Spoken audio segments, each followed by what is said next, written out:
dans la mythologie grecque, tu as, si tu veux, une double lecture. Tu as la lecture intergénérationnelle, Chronos, le père de Zeus, mais tu as aussi la symbolique du temps avec Chronos. Oui. C'est pas que le père de Zeus, c'est aussi le temps.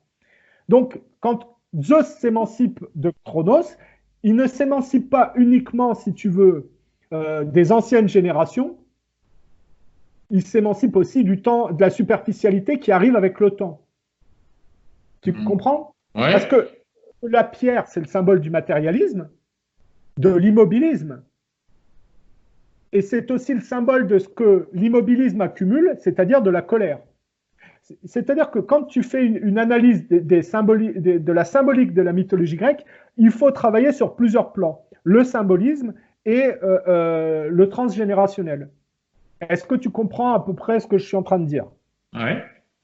C'est-à-dire qu'au lieu d'être soumis à son père et donc d'être enfermé dans le labeur ingrat et l'immobilisme, qui induit une grande colère, qui chez Odin n'est pas résolu, mais va dans le mauvais sens jusqu'à la bellicosité de conflit de la faim avec le rapport d'éloignement sauvage que le loup Fenrir. Zeus s'émancipe de ça. Et c'est comme ça que, contrairement aux autres qui sont pris dans la bourbe du monde matérialiste, ben, il devient le dieu des dieux et qu'il arrive au sommet de l'Olympe. Ouais, alors pourquoi c'est pas clairement défini quelque part en disant, toi, tout ce que tu me dis, normalement, en sixième, on devrait le dire, voilà, Zeus. Mais parce que les gens le comprennent pas, ça. Bah, il faut simplement le leur dire. Il faut simplement dire, bon voilà, comment il s'appelle Zeus. Attends. Est-ce que tu crois ce que travail d'émancipation, c'est-à-dire qu'il faut faire cette émancipation au lieu de reproduire, voilà, enfin, au lieu d'être comme son père, c'est-à-dire manger les enfants. À la place, ben, on... Non, mais manger les enfants, c'est la symbolique du fait d'enfermer les nouvelles générations dans un labeur ingrat sur le style de ce que je t'ai dit avec le camionneur ou la mère ou la femme qui fait qui est infirmière et qui nettoie les personnes âgées. Quand tu es dans cette charge ingrate, tu es mangé par Chronos. Oui. Ouais, ben justement, mais ça... Et quand tu n'arrives pas à t'enlever de ce carriérisme, c'est le temps qui te dévore. Tu comprends ce que je veux dire? Donc, il y a bien un double aspect, intergénérationnel, et le symbolisme de sa quête personnelle. Je suis d'accord. Bon, eh bien, au départ, c'est quoi la lutte pour que le principe spirituel et ordonné que Zeus représente prévaille sur le chaos? C'est les titans contre les dieux. Ouais. Les titans, c'est l'effort mal coordonné qui fait n'importe quoi et qui n'arrive pas à canaliser sa colère, son matérialisme, et qui part en vrille, si tu veux. Donc, ce que Zeus fait, c'est qu'il ordonne tout ça avec ses frères et sœurs, c'est-à-dire que le principe spirituel défait le chaos pour arriver, si tu veux, par la raison, à s'imposer. C'est ça la symbolique de la lutte initiale entre les titans primaires et les nouvelles générations que Zeus représente. Et tu remarqueras que ça permet, une fois que Zeus s'émancipe, il permet au principe de la justice d'arriver à Athéna qui sort de sa tête. Donc il faut comprendre la symbolique de la mythologie grecque. Mais quand tu parles du mythe de Prométhée, qui est Prométhée? Eh bien, c'est un titan ambigu qui est à cheval entre les dieux et les titans. Donc il représente, si tu veux, l'effort chaotique mal coordonné et rebelle à la spiritualité.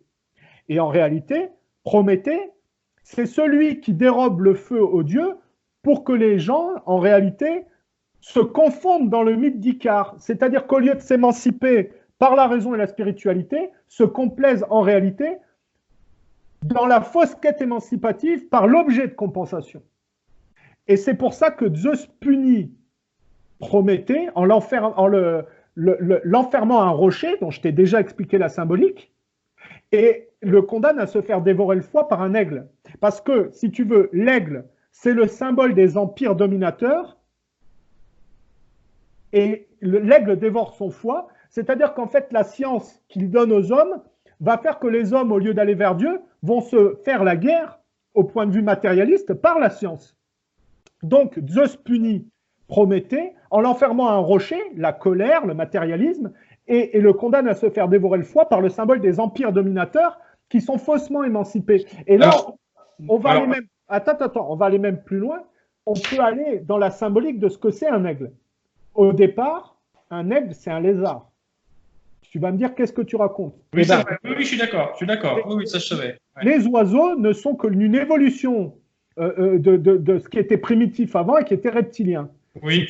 Si tu regardes, en réalité, aujourd'hui, il n'y a plus d'ambiguïté sur ce niveau. Les dinosaures ont pris une météorite et en réalité, tout ce qui vivait à cette époque a faussement évolué ou très peu évolué. En réalité, les dinosaures ont été obligés de se transformer et de s'élever des airs parce qu'en plus d'avoir une météorite, il y a probablement eu des mammifères qui sont apparus, qui ont bouffé leurs œufs.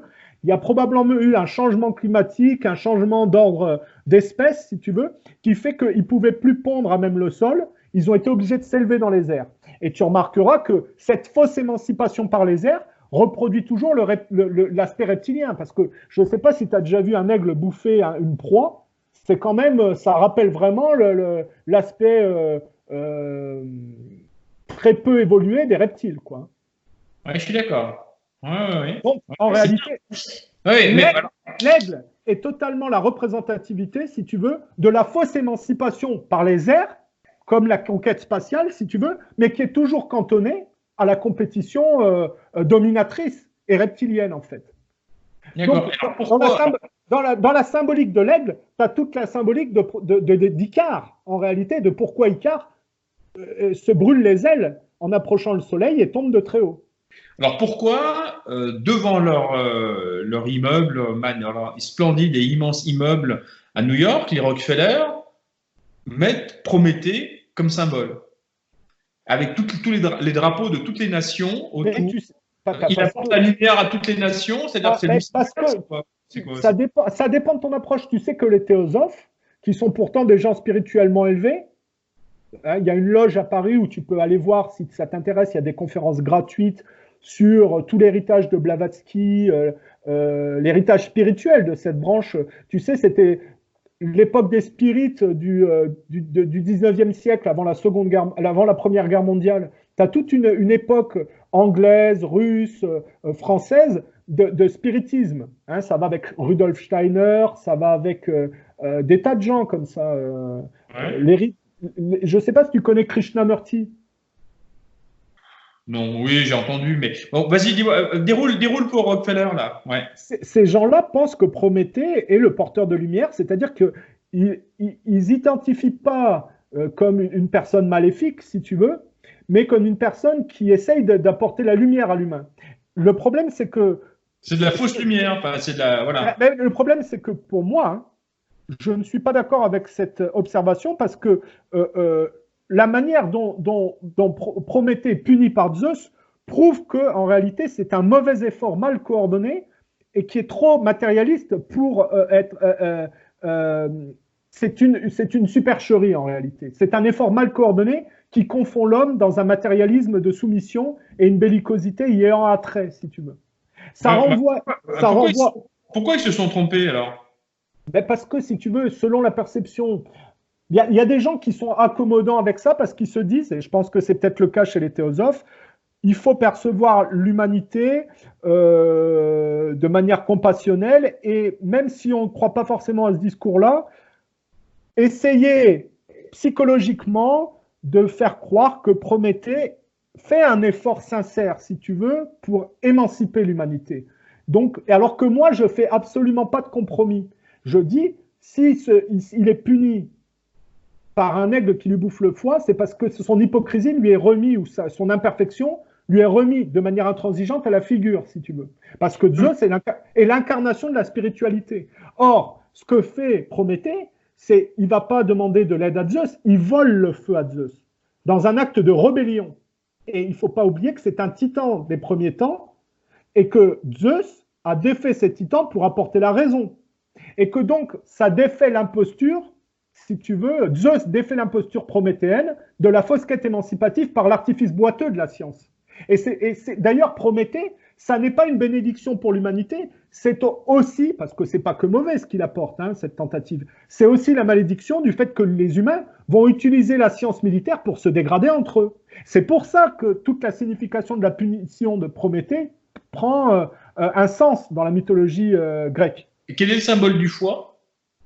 Ben alors la foi, avoir la foi, quoi, tout simplement. Non, mais pourquoi il lui bouffe la foi? Enfin, l'aigle.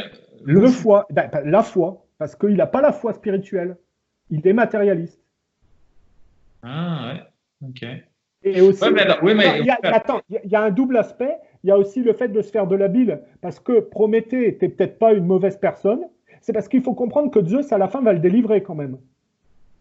Par l'intermédiaire d'Hercule, il va permettre que Prométhée le délivre. Après, je ne sais pas si c'est pas, si tu veux, je pense que Hercule n'est pas c'est un demi-dieu, donc il va faire l'erreur de ce qu'il n'est pas. Le côté non-dieu d'Hercule va faire qu'il va libérer Prométhée, et je ne suis pas certain que, peut-être que c'était la volonté de Zeus, j'en suis pas certain. On peut faire deux lectures, où l'imperfectibilité d'Hercule va quand même réussir à libérer Prométhée de son maléfice, si tu veux, ou alors Zeus a jugé que Prométhée n'était pas que mauvais et que finalement il va le délivrer de tout ça parce que c'était quand même une tentative d'émancipation et même si elle n'était pas correcte, si tu veux, elle n'était pas complètement mauvaise. Donc on peut analyser aussi le problème du foie comme le fait que Prométhée se culpabilise pour ce qu'il a fait. Tu sais, se faire de la bile.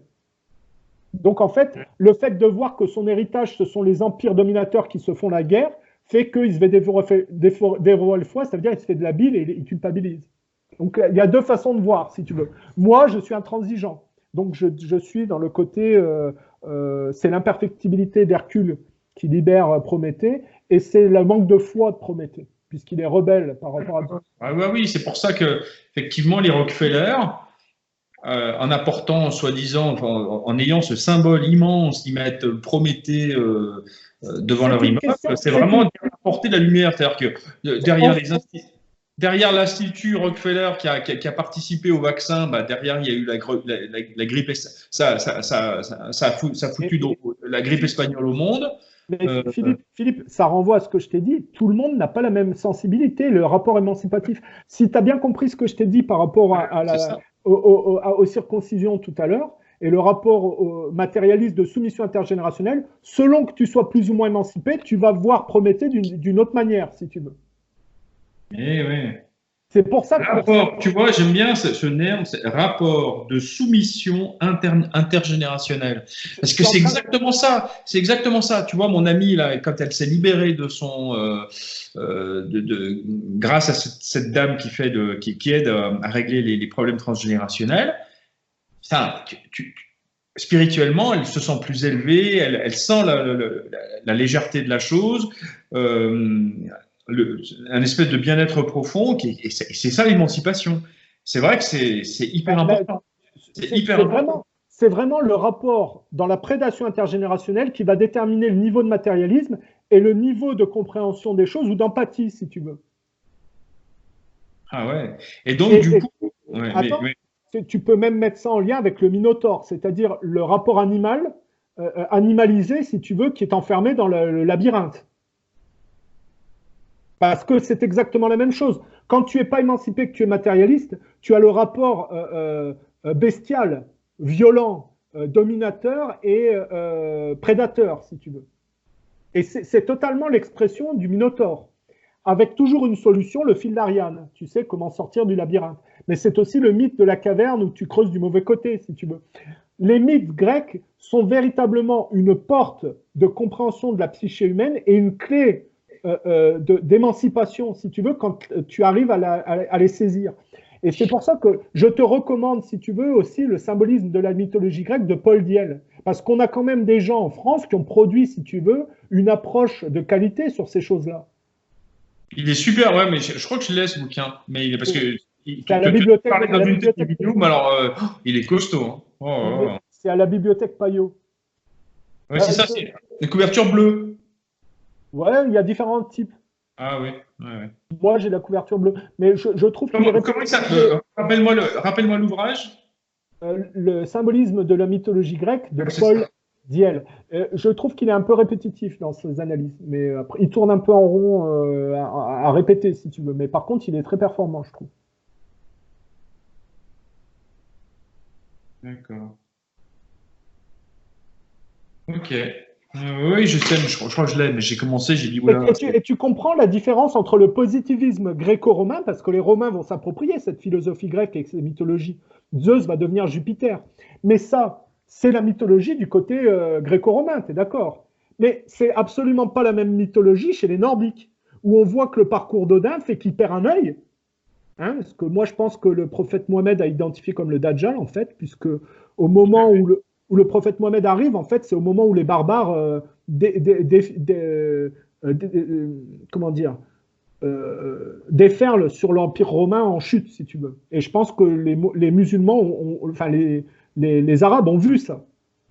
Ils ont vu que les Nordiques, qui étaient des barbares, ont déferlé, pillé, violé, ravagé, et que leur Dieu avait qu'un seul œil. Et en fait, quand tu regardes le parcours, à contrario de Zeus, quand tu regardes le parcours d'Odin, tu vois que lui, il ne s'émancipe pas des anciennes générations, il reste dans un rapport de soumission à l'étape de la fontaine de Mimir, là où il est en dessous des racines de l'arbre, et on pourrait croire que par la sagesse familiale, la généalogie, il va faire, si tu veux, tu sais, la fontaine de Mimir, c'est le passage où il troque son œil contre la sagesse. Oui. Et en réalité, si tu analyses mal le mythe, tu peux te dire, oui, effectivement, sous les racines de l'arbre, il puise sa force. Donc, des racines familiales, il puise sa force. Mais si tu te poses la question, tu te dis, mais pourquoi il se dégrade physiquement alors? Pourquoi il perd un œil? C'est parce qu'il perd en réalité ce que symbolise l'œil, et que ce n'est pas du tout de la sagesse. Et ça explique en réalité, parce qu'il faut bien comprendre le monde nordique pour comprendre ça. En réalité, il se complaît dans une soumission intergénérationnelle, donc sous les racines de l'arbre, et ça induit, si tu veux, un culte de la science belliqueuse qui induit, parce qu'ils sont confrontés au mode sauvage, à finir détruit dans le Ragnarok par le loup Fenrir, qui est le symbole de celui qui n'a pas réussi, si tu veux, éloigné dans la nature, à s'émanciper de pourquoi il est enfermé dans l'éloignement de la nature. Et si tu regardes bien chez les Nordiques, le culte de l'épée permettait d'affirmer son rang social. Il y a toujours eu le culte de l'arme, du fer, de la technologie liée, si tu veux, à la déclinaison des armes. Et ça a toujours fini par une guerre de masse, si tu veux. La culture anglo-saxonne a toujours fini par exprimer sa violence par des guerres de masse, par des accusations inversées en plus. Et c'est ce qui expliquera que le protestantisme, qui est une version trafiquée du christianisme, sous la houlette de ce défaitisme paganique nordique, va dégrader la catholicité au profit du judaïsme. Ça va dans le mauvais sens, si tu veux. C'est-à-dire qu'on est en train de perdre l'héritage de la philosophie grecque, de l'émancipation christique, au profit du défaitisme nordique, qui était vraiment en opposition à la mythologie grecque, et au profit du bout de tableau matérialiste que le judaïsme, non émancipé par les circoncisions par rapport aux anciennes générations, représente. Tu comprends? C'est compliqué, hein, mais... mais c'est hyper important, et donc du coup, c'est central. C'est central. Mais ça, je suis le seul à l'expliquer, je crois. Je crois que je suis le seul à l'expliquer. Mais oui, c'est ça. C'est ça. Et moi ça fait complètement sens. Puis je veux dire, quand j'écoute la conférence de Pierre Hillard, quand il t'explique comment protestants et juifs avec sous Cromwell, parce que Cromwell était un homme, je crois que c'est toi qui m'avais dit, ouais, son père buvait, il n'était pas. Oui, j'ai expliqué moi le profil des Cromwell qui massacraient des Irlandais catholiques. Ils ont pris. Quel est l'ouvrage? Alors, est-ce que tu as un ouvrage à me conseiller s'il y a quelqu'un qui me l'a demandé l'autre jour, pour bien comprendre Cromwell? Qui était Cromwell? Non, je l'ai fait intuitivement, moi. J'ai jamais lu de bouquin, en fait. J'ai regardé le profil de Cromwell et je me suis dit, ces gens-là, ils ont pris l'apparence esthétique de ce qu'apportait le christianisme, mais ils sont restés dans le paganisme nordique de fond, si tu veux. Ils se sont servis de l'esthétique gréco-romain au service du paganisme nordique. Et en réalité, tu regardes toutes les références des Cromwell, c'est des références au nordique, au serpent, avec des diamants et ce genre de choses. D'accord. Et la famille royale, là, qui doit être un petit peu pas fini à l'urine, là, qui s'adonne à de la il pédophilie et tout ça. faut pas s'abaisser aux insultes et à ce genre de choses. Il faut analyser ces gens-là de manière psychanalytique comme des gens qui, de génération en génération, sont enforcés dans les complots contre d'autres familles pour arriver au pouvoir, c'est sûr, mais toujours pour accéder à plus de possessivité narcissique. Donc, ça les a progressivement aliénés, quoi. Ah ouais, ok. Enfin, je Ouais. pense. Après, c'est un peu peut-être naïf de dire ça, mais ils ont développé tout un réseau pour faire fructifier leurs intérêts. Et ils l'ont fait parce que, en réalité, ils ont observé que les autres, ne faisant pas d'efforts, finalement, c'était un toboggan comme les Juifs qui voient que la superficialité collective leur met dans les mains une puissance financière extraordinaire et l'utilisent au profit de leur communauté, quoi. Ah ouais, c'est fou, hein. Mais c'est quand tu regardes bien les yeux de la reine là, mais C'est pas une reine qui s'est vraiment intéressée, si tu veux, à la culture, à ce genre de choses. Elle a jamais développé trop ça, je pense. ouais, c'est vrai, ouais. Ah mais tu sens vraiment la personne pas du tout enfin, qui est pas Bah, réveillée. elle voulait faire payer la facture d'électricité de son château en rabotant les aides sociales, quoi. On voit bien le manque d'empathie, de perception, de ce genre de choses, quoi. Ah ouais, Mais en réalité, il faut comprendre que le protestantisme n'est qu'une version dévoyée du christianisme sous la houlette du paganisme nordique. En réalité, ça leur a donné, si tu veux, ils sont très très intelligents, très bien organisés, et comme les autres font pas d'efforts, ils font fructifier leurs intérêts. Par contre, ils sont beaucoup plus superficiels dans leur rapport spirituel au monde. Parce que leur rapport intergénérationnel, en tant que nordique et culturellement, si tu veux, les positionne là, quoi. C'est-à-dire que exactement ça. Ah, mais c'est ça, hein. si tu prends les différents niveaux d'émancipation, je pense que tu peux mettre les orthodoxes au-dessus du lot, ensuite tu as les catholiques, ensuite tu as les protestants et en bas tu as les juifs. Et les musulmans sont très près des juifs en fait, mais sont entre les catholiques et les orthodoxes. Ça dépend des mouvements musulmans. Ils sont un peu flottants Et entre les différents groupes. les gens du Bhoutan, les Asiatiques, parce qu'il y a certains Asiatiques qui sont vraiment au-dessus du lot. Euh, je dirais que les Asiatiques sont très retardataires. Ils sont une sous-jacence. Si tu regardes, ils font une copie mimétique du néolibéralisme américain et ils sont en train d'essayer de s'y substituer. Mais ils sont pas. Tu as des gens extrêmement évolués, si tu veux, dans chaque culture, même les Indiens, si tu veux. Tu as même des gens extrêmement très développés en Inde, si tu veux, mais tu as des cultures qui sont vraiment retardataires, très bloquées dans le rapport darwinien animal. D'ailleurs, c'est pas un hasard si l'Inde et l'Angleterre se sont trouvés au niveau des colonies. Et, euh, et puis voilà, quoi. Hein. Les colonies anglaises, si tu veux, les mouvements qui ont été mis en relation, c'est pas par hasard. C'est comme les Maoris en Nouvelle-Zélande qui étaient des cannibales. C'est vraiment le rapport ilien darwinien qui s'est retrouvé vraiment en juxtaposition entre les Anglais et la Nouvelle-Zélande historique, si tu veux. Ok. Ouais, donc du coup, L'explication du Commonwealth et des colonies anglaises, c'est véritablement la jonction entre différentes cultures avec une similarité à certains niveaux. Même si on peut croire que, parce que, je ne sais pas, hein, on n'a pas eu une Inde qui s'est. Comment ça se fait que les Indiens soient fait coloniser par les Anglais? Tu ne peux pas coloniser s'il n'y a pas une porte d'entrée, tu vois ce que je veux dire? ouais, ouais. Ouais, ouais. Mais moi, je te dis, quand tu rends la rencontre, Pierre Hillard l'avait bien dit, tu sais, quand la France gagne la bataille de Bouvines, donc remet la main sur toute la partie Normandie-Aquitaine. Tu parles de Louis XV, là? Non, non, non, je te parle de lui, Philippe Auguste. Parce C'est que la bataille de Bouvines. Attends, bataille de Bouvines, c'est 1214. D'accord? La France perd cette bataille, c'est plus la France. C'est-à-dire que l'Angleterre, associée à Othon IV, ils s'entendent et puis ils se mettent la France en bas, ils mettent la France en bas et ils remportent la mise. Manque de bol, enfin, autant pour nous, oui, c'est bien pour nous, la France remporte la bataille de Bouvines. Donc, l'Angleterre perd toute la partie Aquitaine, Normandie, donc il n'y a plus d'argent. les barons, c'est là que les barons commencent à dire maintenant au roi, si tu veux un impôt, il faut que tu nous demandes l'autorisation. Donc c'est la grande charte. Et petit à petit, la city va s'organiser en commerce. Et puis donc les commerçants vont commencer à se mettre en groupe. Et c'est l'apparition du premier lobby. Qui tient tête à la royauté.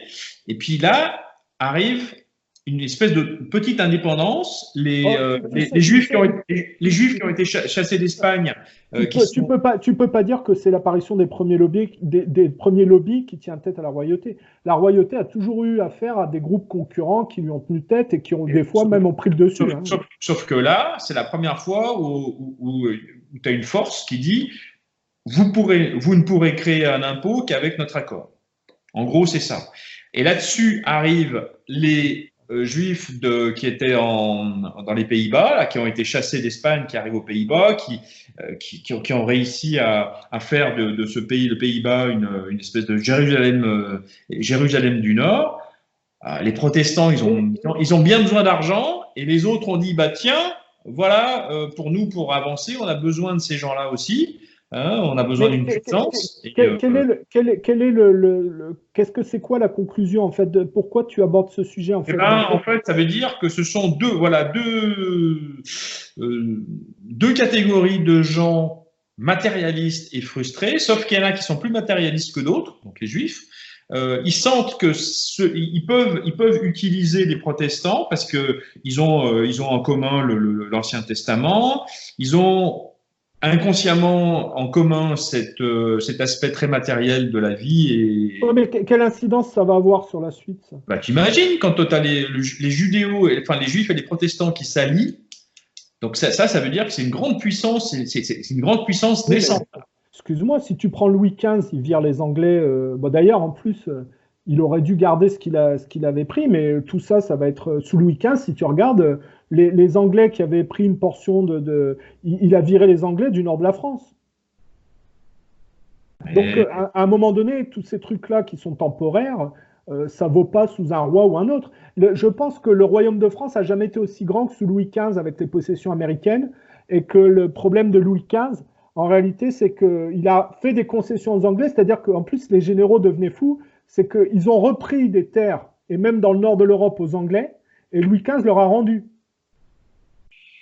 Oui, d'accord. Mais en attendant, les Juifs et les protestants s'étaient reconnus, ils se sont alliés ensemble, et à partir de 1600 et des poussières, ils sont devenus. Qu'après, il y a eu le. Oui, mais ça c'est. Regarde, ça, tu peux courir toujours après l'histoire sur des micro-analyses comme ça. Si tu prends Calais, le duc de Guise qui reprend Calais aux Anglais, tu sais, avec cette histoire des bourgeois de Calais qu'on fait passer pour des héros qui se seraient sacrifiés pour sauver Calais en se rendant, si tu veux, plutôt que quoi qu'est-ce. En réalité, tu vois bien que la complaisance dans l'aspect commerçant, l'aspect matérialiste, fait que tu as toujours des prédateurs plus superficiels qui prennent le dessus. Donc en fait, la complaisance dans le luxe des bourgeois de Calais fait que les Anglais, en réalité, ont pris Calais.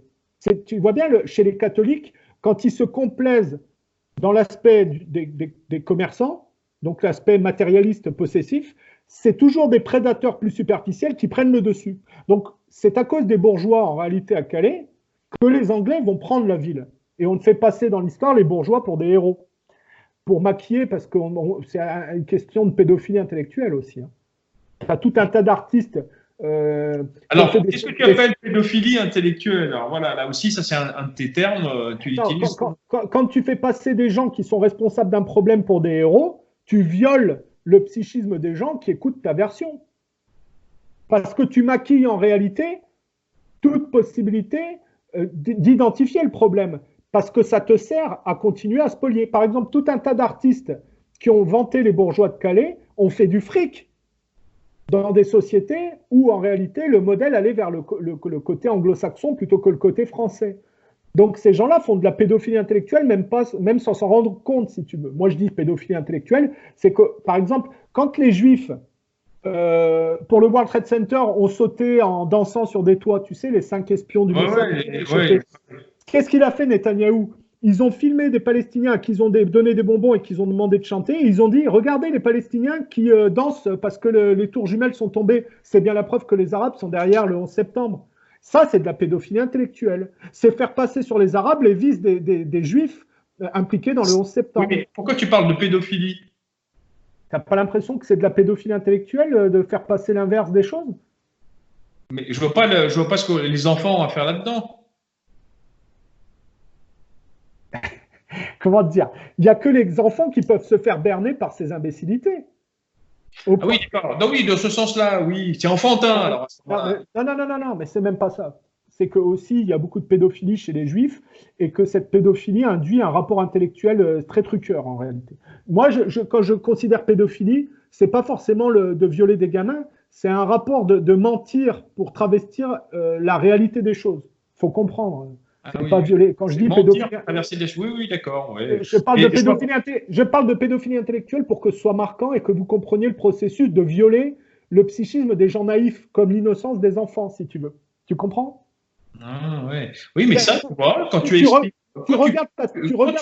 ça dans. Oui, mais quand tu utilises ça dans tes propos, il faut bien le décrire parce que c'est pas évident. Ça donne toute la signification au rapport intellectuel des Juifs aux autres pour la partie sioniste qui entube le monde. C'est que quand ils disent goyim et qu'ils disent que les goyim c'est des chèvres ou les naïfs, c'est rien d'autre que l'exploitation de la naïveté des gens qui, comme je te dis, regardent la télé et disent bah oui, effectivement, on voit des gamins palestiniens danser quand les tours tombent. Donc ils sont faits pédophiliquement, intellectuellement entubés par des gens dont c'est la spécialité. Parce qu'ils pensent que les goyim sont des chèvres, des naïfs. Donc c'est bien exploiter la naïveté des gens. Quelque part, ça a trait de la pédophilie. Et oui, d'ailleurs, la manière dont ils violent les gosses au 8e jour renvoie à quelque chose de pré-pédophilique. C'est vrai. Et donc ça induit leur rapport intellectuel aux autres. Donc j'utilise pas ce terme par hasard. Quand on te dit que les bourgeois de Calais ont courageusement œuvré pour sauver Calais des Anglais, c'est de la pédophilie intellectuelle pour te dire que la complaisance des bourgeois de Calais a induit l'invasion de Calais par les Anglais. Et ça, c'est typiquement français, ce genre de malhonnêteté et d'ambiguïté. C'est que je t'ai dit, quand tu as un type comme le duc de Guise qui vire les Anglais, lui, alors que le roi n'y arrive pas, ben le roi, il fait quoi? Il assassine à 8 contre 1 ou à 15 contre 1 le duc de Guise qu'il avait invité pour, je sais plus pour quel prétexte fallacieux. Tu vois, la duplicité et l'ambiguïté des Français. Alors maintenant, je vais même aller jusqu'au bout. C'est quoi l'ambiguïté des Français? C'est que les Français, c'est quoi au départ les Français? C'est pas des Romains, des Grecs. C'est des Nordiques qui ont été après soumis par les Romains dans un premier temps militairement, hein, avec Jules César et la conquête des Gaules, et ensuite convertis au christianisme. Mais de Clovis à Charlemagne, ça reste des Nordiques convertis au christianisme. Ce qui veut dire que tu as toujours le défaitisme nordique qui, dans le fond, si tu veux, quand le travail n'a pas été fait correctement, bascule du côté du défaitisme nordique. Ça explique Jeanne d'Arc qui se fait brûler par les Anglais après avoir décapité un otage bourguignon. Hein, on ne peut pas s'inscrire dans les pas du Christ quand on décapite les gens. Faut être honnête. Hein. Oui, d'ailleurs, pourquoi elle a fait ça? Et ben parce qu'à la fin, si tu veux, de son épopée, elle était à la tête d'une troupe de mercenaires avec un sergent qui s'appelait Beretta, alors lui qui était des troupes de mercenaires italiens, et que, effectivement, le mythe de Jeanne d'Arc tombe un peu de haut quand on voit le comportement qu'elle a eu à la fin. C'est-à-dire qu'en plus, à cette époque-là, les gens qui étaient un peu, tu sais, de la haute, quoi, tu pouvais pas les décapiter. Et elle l'a fait décapiter son otage. Et c'est ce qui a expliqué la haine des Bourguignons envers Jeanne d'Arc et pourquoi, quand ils l'ont capturée, ils l'ont vendue aux Anglais. Mais j'ai pas compris son geste, parce que pourtant, c'était pas le profil de la Miss, là, de faire ça. Eh ben, c'est ce que je te dis, c'est que peut-être que le mythe de Jeanne d'Arc n'est pas tout à fait ce qu'on a essayé de... Ouais. Je pense qu'elle a été exploitée par les nobles de l'époque, comme la famille du roi, pour galvaniser des gens qui ne voulaient pas se mettre au service du roi contre les Anglais. Et qu'une fois qu'ils ont reconquéri une partie de ce qu'ils voulaient, ils ont abandonné Jeanne d'Arc, bon, ils lui ont donné un peu d'argent, si tu veux, des mercenaires, et puis elle a continué de son côté son propre, comment dire, parcours, sa propre, comment dire, comment tu dis quand tu as un truc personnel comme ça, que tu t'embarques dans ta... Les griefs, non. Non, non, sa quête personnelle, si tu veux, dans son épopée personnelle, et puis ça a donné ça. C'est-à-dire qu'il est possible qu'elle ait replacé, si tu veux, le roi dans les pas du Christ momentanément, hein, parce qu'on a vu que la famille royale n'était pas à la hauteur du tout du christianisme. Hein. On est bien dans des rois typiquement nordiques, hein, quand même, hein, dans l'héritage, si tu veux. Parce que voilà quand même quelqu'un qui a fait la triple donation, qui est venu rappeler le rôle. Oui, mais si elle décapite un otage dans son épopée, c'est qu'il y a quelque chose qui ne va pas. Moi, je pense qu'elle a été exploitée par les nobles de l'époque, surtout. Ouais, mais elle a eu cette faiblesse, alors. Alors, elle a eu peut-être un moment de grâce où elle a placé la couronne du roi sous l'égide du Christ, si tu veux, mais ça a été momentané. Et je te signale qu'elle finit brûlée par les Anglais, c'est-à-dire par le défaitisme nordique qui prend le dessus sur l'épopée de Jeanne d'Arc, qui était censée être la lutte, si tu veux. Toute l'histoire française à cette époque, c'est la lutte entre le positivisme gréco-romain et le christianisme catholique contre le défaitisme nordique. C'est ça la lutte contre les Anglais. Mais si elle finit brûlée par les Anglais, c'est qu'il y a toujours l'aspect défaitiste nordique qui est vraiment l'ambiguïté des Français qui prend le dessus. Parce que comment s'appelle le gars qu'elle a fait décapiter? Oh, je ne sais plus, j'ai plus le nom en tête, mais c'est un type qui était de la haute, quoi. Ah ouais, ok. Mais si tu regardes, je ne sais pas moi, tu prends n'importe quel personnage, peut-être à part le duc de Guise qui était vraiment le fervent défenseur du catholicisme, hein, à l'époque, tu prends n'importe quelle partie de l'histoire de France, tu as Pétain qui induit de Gaulle qui va se réfugier à Londres, qui se fait doubler par mai 68, tu as Napoléon qui perd contre les Anglais après avoir été manipulé pour aller contre les Russes, comme Hitler, hein, d'ailleurs. Tu remarqueras qu'ils font la même connerie, Hitler et Napoléon, parce qu'ils pouvaient taper les Anglais. Hein. Napoléon, il avait une armée de plus d'1 million de personnes. Moi, je suis à Calais, je les vois, les côtes anglaises. De quoi ils avaient peur, les Français, d'envahir l'Angleterre au lieu d'aller en Russie? Les Anglais, ils pissaient dans leurs culottes. Il suffisait que les Français aillent en Angleterre et on ne parlerait pas le franglais aujourd'hui. Hein. C'est moi qui te le dis. Ah oui, c'est vrai. Ouais, d'ailleurs, pourquoi ils n'ont pas été hein. Et pareil pour les nazis. Pourquoi ils n'ont pas été? Ils ont complètement dévié vers les Russes, qui franchement ne sont pas un danger pour l'Europe occidentale en général. Ouais, pas parce que pourquoi ils ont été là? Pas parce qu'ils sont. Pourquoi ils n'ont pas été en Angleterre, je veux dire voilà, c'était à côté. Chez les Nordiques, tu as toujours une ambiguïté compétitrice qui va dans le mauvais sens et qui est dédiée à une malédiction, il faut croire. Et pourtant, Napoléon, tu vois l'impact qu'il a eu, il était corse. Et il avait une tendance plutôt latine au départ, un peu dans les gènes. C'est ce qui a donné une grande force d'impact au mouvement napoléonien. Mais même ça ne suffit pas. D'ailleurs, moi, je ne fais pas l'apologie des latins parce que je pense qu'il y a une grande ambiguïté au niveau des latins, quoi. Le catholicisme, c'est aussi un travestissement du christianisme. Si tu regardes le comportement de Ponce Pilate, tu peux voir que déjà chez les Romains, il y a un comportement ambigu qui induira que ça va s'effondrer à terme. C'est pas pour rien que le catholicisme est travesti par une version nordique protestante au profit du judaïsme. C'est qu'on voit bien avec le comportement de Ponce Pilate qu'il y a une complaisance avec les marchands du temple et qu'il aurait dû être intransigeant et pas libérer les Barabbas, si tu veux. Or, les Romains, c'est ce qui va porter le christianisme et les chrétiens étaient censés, si tu veux, faire la scission avec l'ambiguïté dominatrice de l'Empire romain et du comportement de Ponce Pilate. Et ils n'ont jamais réussi. Tu remarqueras que les croisades, c'est totalement inscrit dans l'héritage de Ponce Pilate et le travestissement en fait de la paix chrétienne. C'est compliqué ce que je te dis? Bah oui, parce que enfin c'est compliqué, bien sûr, c'est pas simple, et surtout aujourd'hui pour les gens de dire ah ouais, donc qu'est-ce qu'il faut que je fasse? Bon, faut que je développe. Alors attends, ok, maintenant je te donne l'explication à ta première question. Tu vas me dire c'est très simple. On est dans le mythe, tu es bien d'accord qu'on est dans le tout technologique de plus en plus et qu'on va vers le monde orwellien avec les puçages. Tu peux pas le nier, ça. Oui, ah bah oui. Bon, ça veut dire que si tu as compris le processus, les gens, au lieu d'affronter le viol intergénérationnel, sont déséquilibrés dans l'objet de compensation, c'est-à-dire le narcissisme possessif. Ça, tu peux pas le nier. On est d'accord. Il y a narcissisme et possessif, oui. C'est la même chose. Le narcissisme possessif, c'est-à-dire, tu as bien vu, les gens, quand ils achètent une bagnole, ils veulent la dernière bagnole, le dernier 4x4, avec, tu sais, comment t'appelles ça, les trucs hybrides et les machins comme ça, quoi. Hein.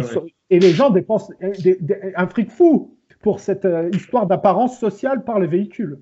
Les gens veulent le dernier véhicule à la mode, ils veulent la dernière tablette tactile, le dernier portable et ce genre de choses. Donc tu ne peux pas nier qu'au lieu de faire l'effort d'émancipation à ce matérialisme reptilien, les gens se focalisent plus sur le narcissisme possessif de compensation par rapport au viol intergénérationnel. Ça, tu le perçois quand même. On est d'accord. Et tu remarqueras d'ailleurs qu'on ne peut pas vraiment duper les gens qui analysent correctement les choses, c'est que toutes ces technologies sont déclinées en fait de l'aspect militaire qu'on a créé pour pouvoir alimenter par la captation des ressources naturelles ces technologies. Parce que aujourd'hui, le talkie-walkie a donné le portable, le GPS, ça vient de la technologie militaire, les tablettes tactiles, c'est pareil, c'est tous les trucs militaires que les militaires utilisaient sur le théâtre d'opération pour leurs engins. Les 4x4, ça vient des Hummers et des Jeeps, si tu veux. Donc on voit bien qu'il y a une application domestique après coup de la technologie militaire que les gens collectivement ont mis en place pour capter les ressources naturelles et alimenter ce mythe d'Icare. Parce que, si tu as bien compris que l'homme devrait s'émanciper de la Terre pour aller vers le ciel, c'est tout à fait normal d'essayer de s'émanciper de la Terre et d'aller dans l'espace, à la limite. Sauf que, si tu as bien compris le mythe d'Icare, on ne peut pas s'émanciper par la béquille boiteuse de la science. C'est ce que je t'explique avec le mythe de Prométhée, avec le mythe d'Icare, avec le Minotaure. Bon, donc, si les gens sont embarqués dans la conquête spatiale et le culte de la science, c'est-à-dire les deux mamelles de l'économie néolibérale, la cosmétique et l'aérospatiale. Je me suis mal exprimé ou il faut que je recommence? Non, mais c'est ça, c'est-à-dire que c'est l'apparence des choses pour la partie cosmétique, et puis d'aller plus loin, au lieu de s'émanciper intérieurement, d'aller haut intérieurement. Voilà, au lieu d'aller vers Dieu spirituellement, on est dans la possibilité reptilienne de compensation, c'est-à-dire le narcissisme matérialiste. C'est-à-dire comme des gamins qui ont un jouet pour le manque d'affection, si tu veux. Voilà. Quand tu grandis à l'âge adulte, ton jouet, c'est le dernier yacht pour les gens riches, la dernière résidence, ou pour monsieur, madame, tout le monde, le dernier véhicule vendu par Peugeot ou je sais pas quoi. Bon, ça, c'est le narcissisme de compensation parce qu'on est bloqué dans le viol intergénérationnel. On est tous à peu près, plus ou moins sur ce mode. Mais attends, là où il faut bien comprendre, c'est que si on est bloqué dans cette histoire des deux mamelles du néolibéralisme, que sont la cosmétique et l'aérospatiale, ça induit qu'on est forcément obligé de produire du colonialisme et du néocolonialisme. Parce que pour alimenter ce culte de la façade technologique, il faut bien des ressources naturelles. Tu imagines bien que tes téléphones portables, il y a du zinc, de l'aluminium, des trucs, et qu'on n'en a plus en Europe. On va donc développer une politique externe, une politique des affaires étrangères, une politique internationale, qui est en réalité une méthodologie de captation des ressources naturelles pour alimenter notre culte de la façade. C'est ce qui explique, si tu veux, le côté colonisateur. Bien sûr. Puis tant qu'on n'aura pas coupé ou attends, ça va plus loin. Pas d'effet de cet enfermement, on va continuer. Attends, ça va plus loin. Alors, je vais t'expliquer maintenant. Donc, tu vois bien que cette superficialité de quête dans le mauvais sens n'induit pas d'accumuler des richesses, mais uniquement permet à certaines minorités élitistes sur l'imposture de leur quête de capter, si tu veux, des sommes énormes, mais de laisser la dette à tout le monde. Regarde la guerre en Irak. Les Bush ont fait un fric fou, mais la dette américaine a explosé.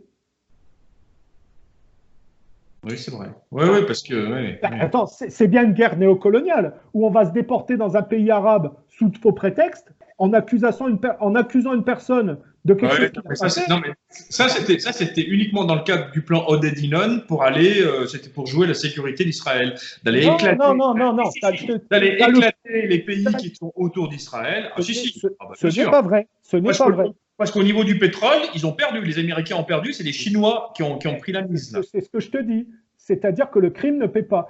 Le plan pour le nouveau siècle américain a été mis en place par les néoconservateurs et les protestants et le Commonwealth pour justifier de continuer le colonialisme anglais par le néocolonialisme américain, encore plus que ce qui avait été fait avant. Et tu ne peux pas dire que c'est pour les Juifs et Israël, c'est que Israël est le bout de tableau matérialiste de toute cette hypocrisie collective. Oui, non, mais les élaborateurs du plan pour le nouvel machin, quand tu regardes, c'est des néoconservateurs. Les néoconservateurs, ils sont moitié américains, moitié israéliens. Et les quand trois tu regardes quarts bien, des gens qui ont travaillent tous pour Israël. Ça n'est pas qu'une question américaine, c'est une question du Commonwealth et des pays anglo-saxons qui ont tous été complices dans cette déportation. Voilà. Je te le dis parce que moi, j'ai d'autres clés de lecture que toi, tu n'as pas. Par exemple, si tu prends Master and Commander, le film, là, Oui. tu connais pas Master and Commander? Si, oui. Hein, on fait passer les méchants français pour des hypocrites qui naviguent dans le brouillard au moment où les anglo-saxons sont en train de faire exactement la même chose aux Français pour les convertir à la guerre en Irak, alors que Chirac, dans l'héritage catholique travesti, essaye de bloquer. Tu remarqueras qu'à l'époque, et les catholiques français résiduels, hein, parce qu'on peut dire que Chirac catholique, l'héritage de De Gaulle, il reste plus grand-chose à cette époque. Mais tu remarqueras que les orthodoxes résiduels comme Poutine sont contre la guerre en Irak, que les catholiques résiduels à la Chirac, avec l'ambiguïté française qui laissera venir Sarkozy pro-américain, sont contre à ce moment-là. Donc, que vont faire les anglo-saxons? Ils vont faire une propagande par le cinéma, avec des films comme Master and Commander, où ils font, par des accusations inversées, passer pour les Français, pour l'inverse de ce que sont les Français dans la réalité du jeu politique à l'époque, si tu veux. Donc, tu te vois bien que le type qui joue le héros dans Master and Commander, il n'est pas juif, c'est un Australien. C'est tout le Commonwealth qui est complice de cette énième guerre qu'ils ont mis en place pour maquiller la dette qu'ils ont accumulée. La première, la seconde guerre mondiale, c'est exactement le même modèle que Bush a utilisé pour mettre en place le plan pour le nouveau siècle américain. Et oui, les Juifs ont accompagné parce qu'ils sont bénéficiaires sur la décadence collective du bout de tableau que ça induit pour eux. D'accord. Et ma critique de Guyeno et d'égalité-réconciliation, c'est que systématiquement, vous allez taper le bout de tableau juif, mais vous exonérez les protestants parce que vous avez l'ambiguïté française très accommodante avec ces gens qui sont dans le culte de la science. Le monde orwellien, c'est pas Israël, hein. C'est véritablement l'organisation du Commonwealth pour établir ce genre de monde. Et ça, le problème des Français, c'est l'identification du comportement de leurs cousins anglais. Parce qu'en plus, moi, je suis sûr que c'est Blair qui a impulsé à Bush cette idée de guerre en Irak. J'en suis persuadé. Le type, après coup, il a été rémunéré des sommes phénoménales par des complexes, des groupes financiers privés. Alors, je suis d'accord qu'après, il y a une substitution d'élites anglo-saxonnes perverties par des juifs sous-jacents, comme le World Trade Center qui laisse place à la tour Silverstein. Regarde comment il s'appelle, le Guillaume d'Orange. Les Anglais n'auraient jamais pu battre l'invincible Armada sans l'aide. Mais oui. Donc les Juifs, ils ont bien compris qu'ils disent, on va pas s'allier avec les îles Fidji, on va pas s'allier avec le Bhoutan, on va s'allier avec les gens qui ont de la puissance. Tu crois bien que Rothschild n'était pas favorable aux intérêts de Napoléon? Attends, alors ça, je ne veux pas dire de bêtises, parce qu'après, il y a les banquiers juifs, enfin, il y a les banquiers suisses qui interviennent dans cette histoire de Napoléon. Tu t'imagines bien que Rothschild attendait une seule chose, c'était la défaite de Napoléon. Oui. Bon, et donc il était du côté de l'Angleterre. Principalement, c'était son but. Oui, mais après, comme il avait plus d'intérêt à ça, si tu veux. Pour les questions financières, il avait l'intérêt, voilà, il fallait dire. Quand tu regardes le comportement d'Israéli avec la reine d'Angleterre, la reine Victoria, il encourage la reine Victoria, non pas à reprendre économiquement son pays, à se concentrer en interne, mais il l'encourage à étendre le Commonwealth et à se distendre.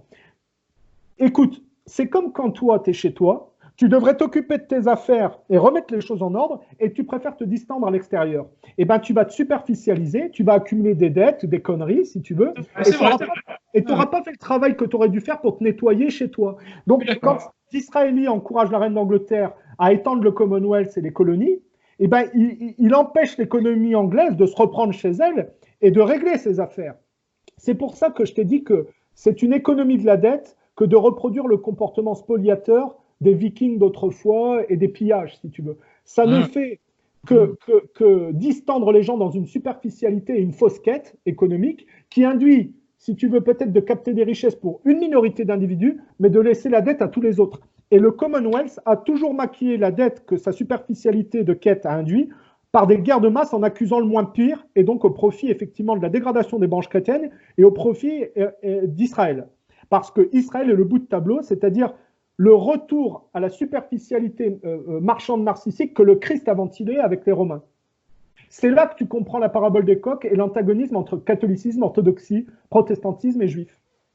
Donc là, maintenant, plan d'action au niveau collectif, ça serait l'idéal. Ça serait de comprendre qu'il faut déjà remettre en place une politique d'ordre identitaire nationaliste de reprise économique chez soi, au lieu de se distendre à faire des guerres ailleurs. Sur un point de vue relatif, quand Marine Le Pen est contre la guerre en Libye, contre la guerre en Syrie, elle est de manière beaucoup plus saine contre la dette que ça va accumuler, parce que la dette française n'a fait qu'augmenter, hein, sur le modèle américain de guerre qui suit la guerre du Vietnam, si tu veux, la Libye, la Syrie, ça n'a fait qu'endetter la France.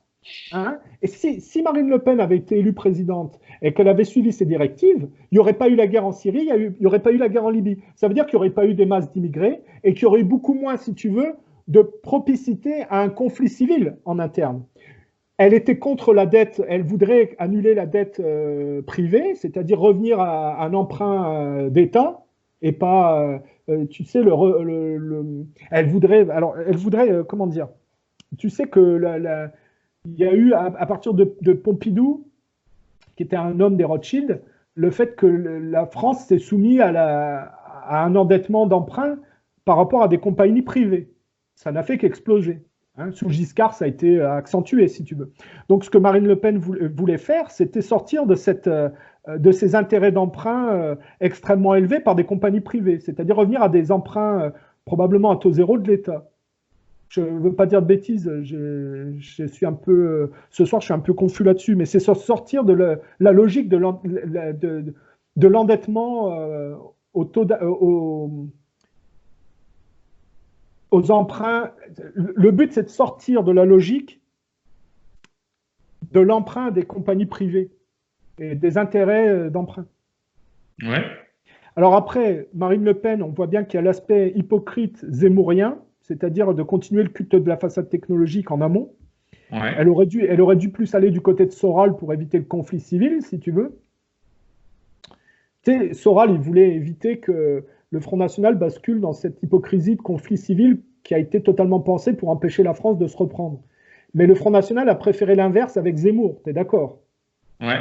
Donc, quand je dis Marine Le Pen était contre la guerre en Libye, contre la guerre en Syrie, ce qui lui donnait moi, je vais te dire, je vais être honnête avec toi, j'ai voté Marine Le Pen contre Macron. Parce que je me suis dit, je vais voter pour celle qui a le moins de sang sur les mains. Les gens qui ont cautionné la guerre en Libye, la guerre en Syrie, donc qui ont financé les terroristes tout en prétendant en être victimes, finalement. Oui.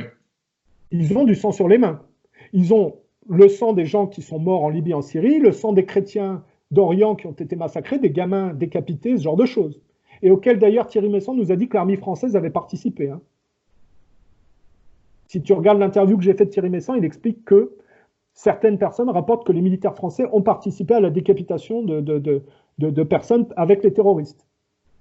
Ah, ouais. il faut le savoir. Hein. Bon. Ah, ouais. Bref. Après, moi, je pense que les Américains, toute la coalition occidentale est coupable là-dedans.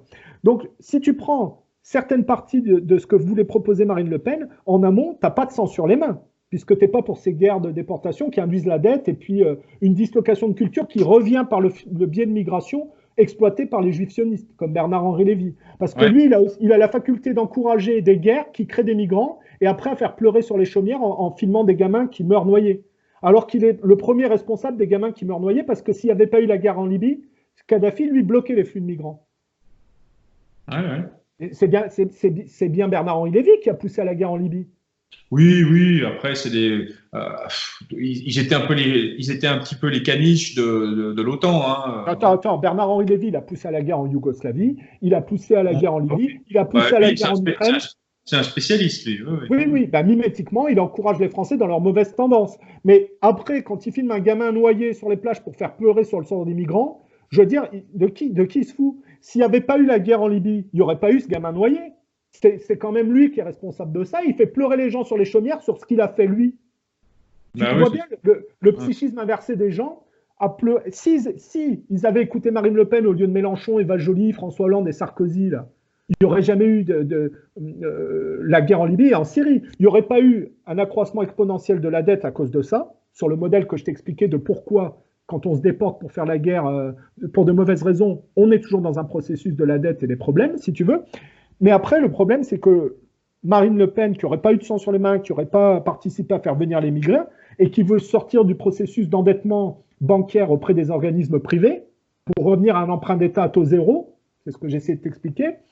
Le défaut de Marine Le Pen, c'est qu'elle a choisi Zemmour plutôt que Soral.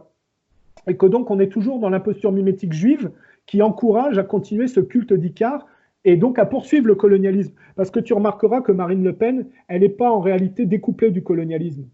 Elle est contre le néocolonialisme gauchiste, mais elle n'est pas contre le colonialisme de l'extrême droite qui est en amont de ça. C'est pour ça que je t'ai expliqué que l'anticommunisme de l'extrême droite des années 60 est devenu le néocolonialisme, l'anti-Russie de l'extrême gauche aujourd'hui.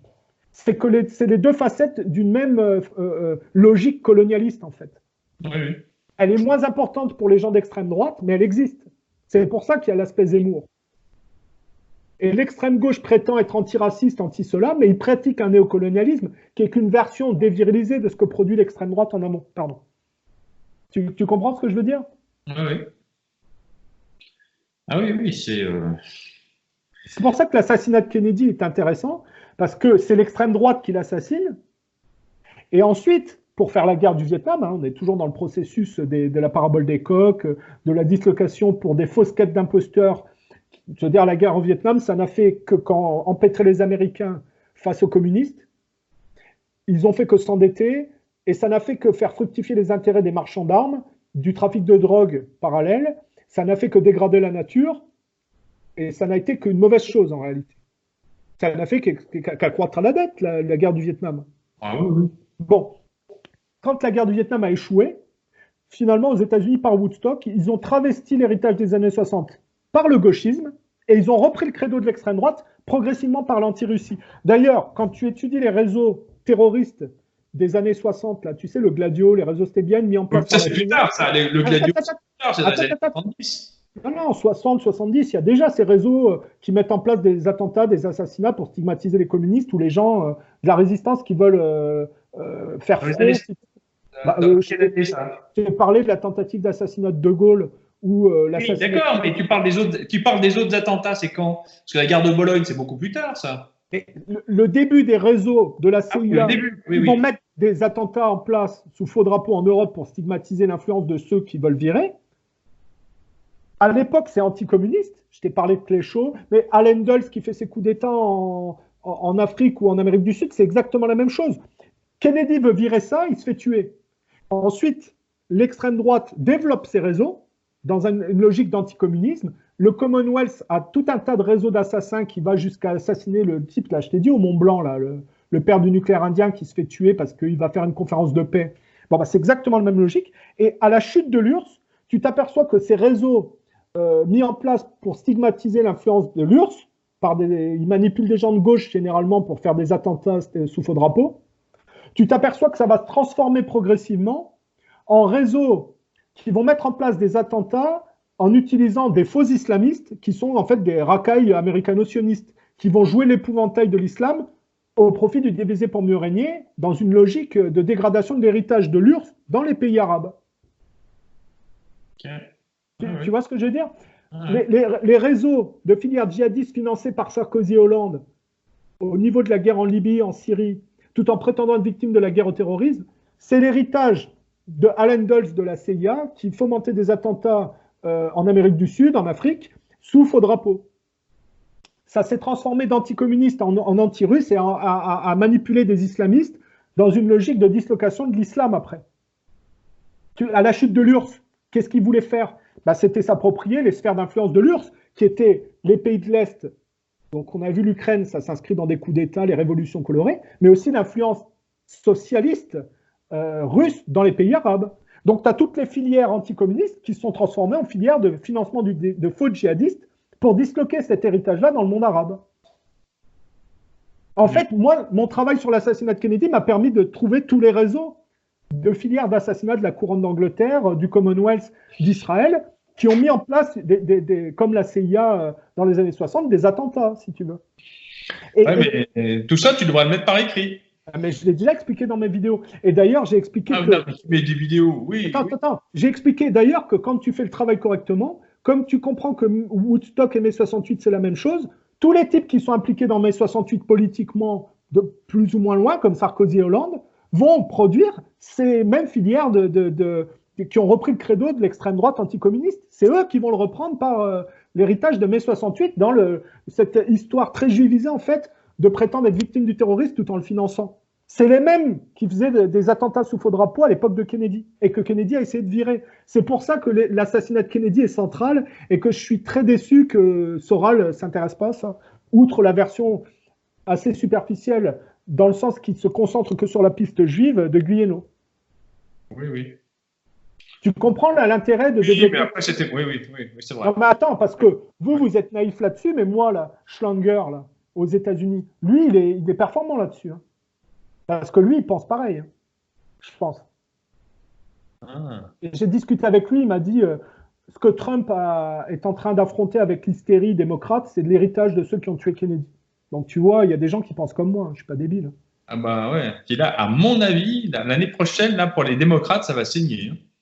Attends, on parle je t'ai parlé de coup d'État sous faux drapeau pour stigmatiser l'influence de l'ex-URSS. Mais ce qui s'est passé avec l'Ukraine Gate, c'est tout à fait ça.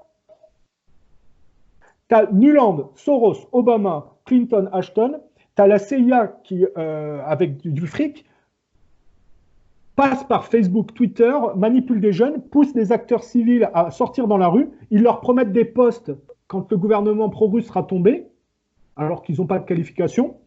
Ils ont le front d'appeler Poutine pour lui dire « S'il vous plaît, Poutine, empêchez Yanukovych de faire intervenir l'armée et nous, on fait rentrer les gens. » Poutine, qui veut jouer le bon gars là-dedans, il appelle Yanukovych, il lui dit « Ne fais pas intervenir l'armée ». Donc, en fait, il coupe les couilles de Yanukovych sans le savoir. Les autres, le côté pro-occidental, ils font tout l'inverse de ce qu'ils disent, c'est-à-dire qu'ils poussent les gens dans la rue d'autant plus. Le côté ukrainien pro-occidental, ils engagent des snipers pour tirer dans le dos de leurs propres émeutiers et ils accusent le gouvernement pro-russe du coup. C'est comme ça qu'ils ont viré un gouvernement pro-russe de gangsters et qu'ils l'ont remplacé par un gouvernement pro-occidental de mafieux tout autant gangsters et qui était accommodé avec le profil économique de Goldman Sachs. Tu vois comment cette logique de progression mimétique et de contamination se met en place par des fausses accusations et que ça dégrade tout au profit d'Israël parce que ça juivise les gens dans un matérialisme très orwellien, si tu veux, qui permet... Parce que je vais te dire, ce que je te dis de l'Ukraine, tu as compris le principe des révolutions colorées sous faux drapeau. Oui. Tu n'avais pas ces informations? Si. Bon, là-dedans, tu as Biden qui fait un trafic pas possible et un chantage aux aides d'1 milliard de l'Europe, ou de je sais plus, 1 milliard de je sais plus. Le mec, il dit, voilà, si le type de la justice qui enquête sur les pots de vin que mon fils essaye de cacher et pas viré, on vous donne pas 1 milliard. Donc ça, c'est du vrai trafic d'influence. Attends. Alors que t'arrives pas du tout. Ce type, pour maquiller ce qu'il a fait, il accuse Trump du coup. C'est quand même sidérant. Les gens sont pas débiles. Ils ont bien entendu les conversations de Biden et ce qu'il a dit lui-même publiquement en insultant le type de la justice ukrainienne qui a enquêté sur les pots de vin, fils de pute. Hein? Il dit qu'il bloque l'aide d'1 milliard si le type fait son enquête sur les pots de vin que son fils essaie de cacher. Mais si tu écoutes Radio-Québec, c'est exactement ce qu'il te dit. Hein. Si tu écoutes bien ce que je t'ai dit sur l'Ukraine Gate et ce qui s'est passé, la méthodologie, c'est exactement l'héritage de ceux qui ont tué Kennedy en essayant de faire passer Oswald pour un pro-cubain, alors que c'était un anticastriste, alors que Kennedy voulait faire la paix avec la Russie et Cuba. Ils ont mis sur Oswald, qu'ils ont fait passer pour un sympathisant cubain, donc un marxiste. En fait, c'était un anticastriste de la CIA, il faut le savoir. ils ont fait assassiner Kennedy par les anticastristes et ils ont fait porter ça, le chapeau, par un soi-disant sympathisant communiste. Parce que le satanisme, c'était de continuer la guerre froide alors que Kennedy voulait en sortir. Tu comprends le satanisme et l'inversion accusatoire? Et c'est là que tu comprends que quand tu travailles sur l'assassinat de Kennedy, tu comprends l'Ukraine Gate qui est exactement, si tu veux, le copier-coller de ces mêmes comportements dans les années 60 par l'extrême droite. Et alors que c'est l'extrême gauche. Hein. Nuland, Soros, Obama, Clinton, Ashton. C'est l'extrême gauche. Hein. Ashton, je ne sais pas, mais... Tu comprends l'intérêt de travailler sur tout ça? Ah ouais, mais ça, tu vois, si ça, tu le dessines, tu vois, tu dessines les choses comme ça. Tout de suite, c'est beaucoup plus. Tu sais que tu connais l'effet feu de paille. Fais-le, mais dessine-le. Parce que là, parler, faire des vidéos, si ça marche pas, parce que tu vois, au bout d'un moment, ER, ils prennent pas parce qu'ils comprennent pas. Mais si tu fais des schémas, ça sera peut-être plus simple. Moi, je fais ça parce que je suis, si tu veux. Mais c'est vachement important de faire passer le message. D'un certain côté, moi, j'utilise un peu YouTube comme un dictaphone parce que j'ai mon travail personnel, mais je ne vais pas passer mon temps à faire. Attends, je fournis un travail déjà explicatif qui donne tout. S'il y a des gens après qui veulent faire moi je le fais pour que des gens s'intéressent et expliquent ça et font de ce que moi je suis pas capable de faire, c'est-à-dire des cartes infographiques interactives, si tu veux. Tu peux prendre historiquement la carte du catholicisme, de l'orthodoxie, du protestantisme et tu peux faire un feu de paille. Quand tu prends par exemple l'URSS qui s'effondre avec les satellites de l'Europe de l'Est qui sont assimilés par le côté judéo-protestant, tu vois le feu de paille qui se propage, si tu veux.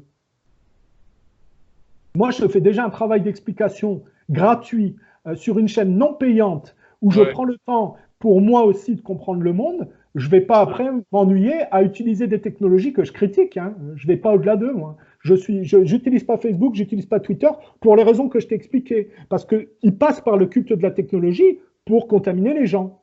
C'est ce qui s'est passé en Ukraine avec les jeunes. Oui, tout à fait. Tout à fait. Ouais. Bon, alors par contre, oui, alors là, maintenant, il faudra que je suis obligé de te laisser un peu. Mais donc, du coup, tu as ton interview. Parce que du coup, on n'a pas testé ton interview, là. Oh, j'en ai pour 2 secondes. Hein. Pourquoi t'es pressé? Tu dois partir vite? Non, mais là, j'ai pas mal d'autres trucs à faire un peu avant d'aller là. Excuse. Ok, je savais pas. Mais ouais, puis après, ça va être compliqué demain. T'embête pas, c'est pas grave. Mais tu m'as dit que c'est à 1h de l'après-midi ou Normalement, c'est à 1h, ouais. Mais tu sais, je parle bien anglais, c'est juste que je voulais être sûr de bien prononcer correctement, quoi.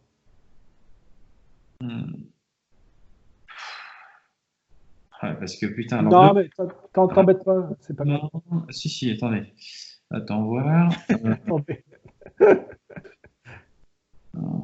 Mais est-ce que c'était trop ce que je t'ai dit là Non, de toute façon, c'est des choses que tu avais déjà dites dans des vidéos, mais c'est hyper important il faut le répéter sans cesse pour voir le canevas, le schéma. Mais il y a des termes, tu vois, c'est pour le commun des mortels, c'est pas évident. Hein. Pourtant, quand je t'ai bien expliqué la mythologie grecque, j'ai bien fait le travail en amont d'expliquer la sous-jacence de ce comportement économique matérialiste, quoi. Oui, parce que si tu veux, la mythologie, c'est déjà à l'époque les gens qui avaient compris le psychisme humain et qui inventent des histoires. Parce que oui, c'est totalement le récit. Ça n'existe pas, mais par contre. C'est totalement le récit de la quête émancipative du psychisme humain. Voilà, c'est ça. Et on met des images dessus et des personnages. Et puis, oui, mais la plupart des gens, comme ils n'ont pas fait le travail émancipatif, ils ne comprennent pas cet apport-là, si tu veux. Et ouais.